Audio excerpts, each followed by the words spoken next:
Force of Destruction is coming to Rainbow Six Siege in Operation Void Edge, and his name is Oryx.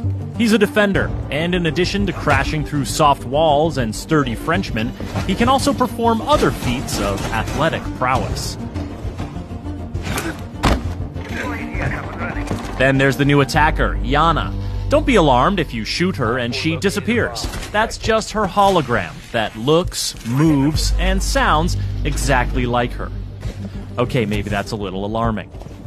Here's the rundown on the new operators and their gadgets, and a look at what they can do on the newly renovated Oregon map. Let's start with the new Jordanian defender, Oryx, because of the smashing. This is powered by his Rima Dash ability, a quick sprint that lets him move faster than any other operator. With it, he can knock attackers to the ground, including Montaigne and other shield bearers. He can also smash through barricades and unreinforced walls. Keep in mind that while barricades are a breeze, he does take some damage when crashing through a wall, so don't get too smash happy without a friendly dock nearby unless you want to end up losing a 1v1 to wood paneling. Oryx's dash runs on charges. He can use them rapidly to dash a few times in a row, but they take time to replenish, and they reset to 0 when you bust through a wall. Gridlock's track stingers and Nomad's air jabs can interrupt his dash, and it takes a moment for him to get his gun back up after dashing. Plus, Oryx's footsteps aren't exactly subtle when he dashes. His ability is more about speed and strength. And he's got one more trick up his complete lack of sleeves. Oryx can jump up and grab open hatches, then either peek at his surroundings and drop down, or pull himself up through the hatch to the floor above.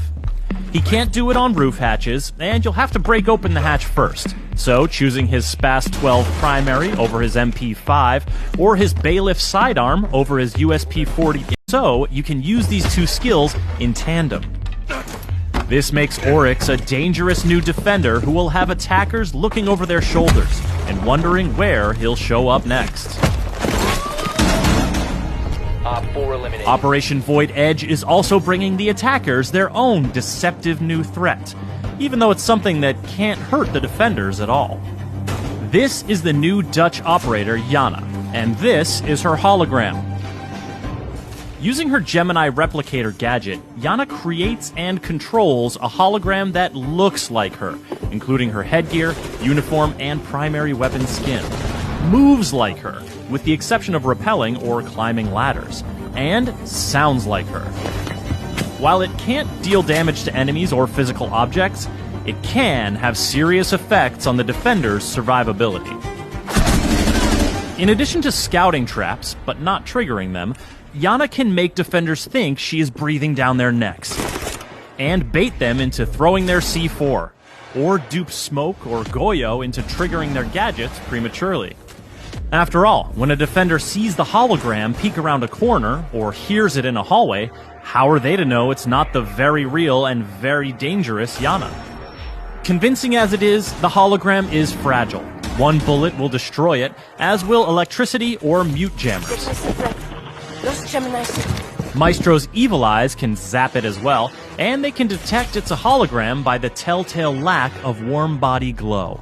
Shooting Yana's hologram does not result in a location ping, as with Alibi's Prisma holograms, and it can't ping locations, scan enemies, or see Vigil when he's using his cloaking device.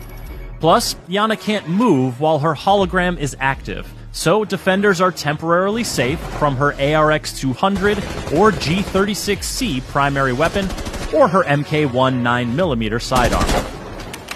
But she doesn't just have one hologram. The cooldown period is longer if it's destroyed than if she deactivates it, but her hologram will always recharge. Whether she's using it to run solo misdirection plays, or conspiring with teammates in a coordinated push, Yana's deceptions can have deadly consequences. There used to be an exterior door here, on the dining hall bomb site on the Oregon map, but it's been removed as part of some key renovations to rework the map. The nearby small office tower has been expanded on both levels, giving defenders more room to work with when keeping attackers at bay. The basement area has also grown, with the dorm stairs now extending down one level and connecting through a new freezer section to the old basement. Operators looking to traverse the attic connector above the meeting hall will have more options, including a redesigned floor plan near the master bedroom and a new exterior second floor window, but the ladder to the first floor has been removed. You'll also find a new hallway connecting the big tower directly to the kitchen, allowing you to bypass the meeting room entirely. Operation Void Edge is also bringing some impactful gameplay updates that you'll want to know about. Changes to barricade damage will make breaking boards more consistent and less obstructive. Attacker drones will now spawn on the same side of the building as the attacker's first spawn location choice. And the player hub will be revamped for improved navigation.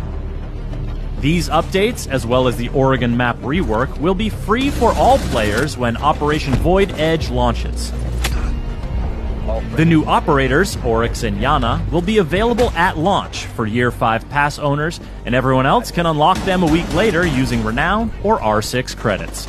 For more on Rainbow Six Siege, subscribe to our YouTube channel, and visit us at news.ubisoft.com. Spotted. Fired from 10,000. Friendly's victorious. Hostiles eliminated.